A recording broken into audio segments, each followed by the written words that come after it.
Today we're going to talk about putting buttonholes on our vest, and you have some notes on buttonholes, and we're going to do machine-made buttonholes today, and we don't have to worry too much about the length of our buttonholes because we're going to use our pattern as a guide, and I did get 3/4 inch buttons which are called for by the pattern.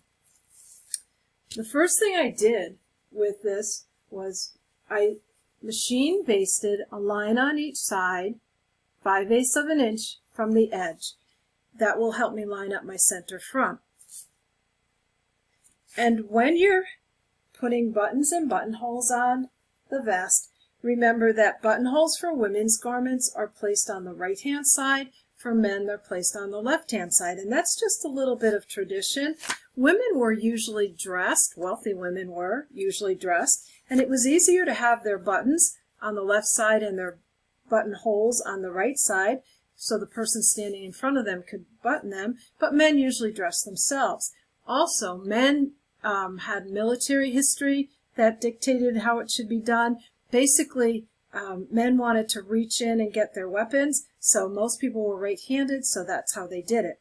Now, a little bit of costume history. We're going to put our buttonholes on the right-hand side, and I'm going to lay this down and start marking it so you can see it right here.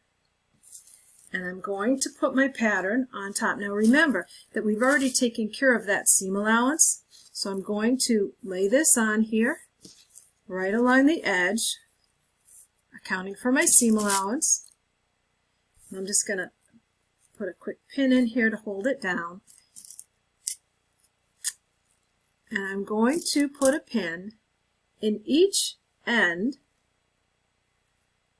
of the line for the buttonhole, like so.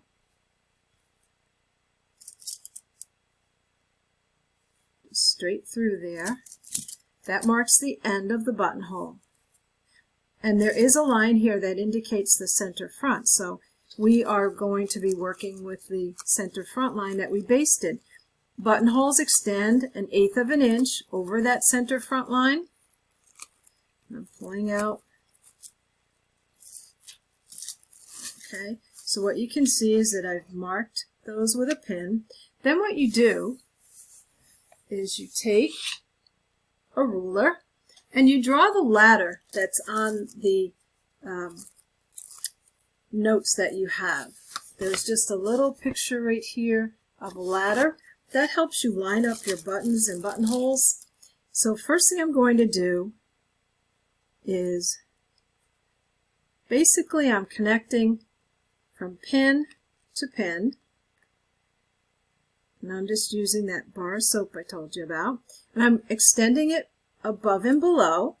And then I'm going to do the other side.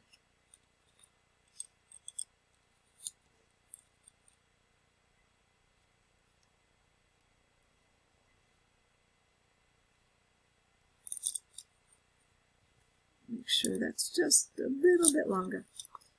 Okay, I don't want to take my pins out yet because now I want to draw the horizontal line. And once again, I'm going to extend it. And this will help us line it up when we go to our sewing machine.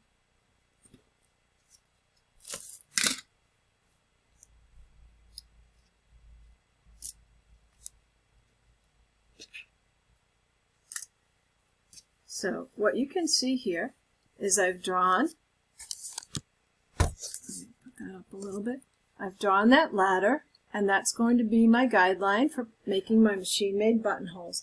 Now, always you have to practice your buttonholes. So remember I said keep those scraps of fabric? I took my fabric and I put a scrap of interfacing in between. Okay. And I'm going to make some, I drew the same ladder on here using the pattern piece, and I'm going to practice my buttonholes on here first to make sure that they fit my button and that my procedure is going smoothly. Next, we'll move to the machine.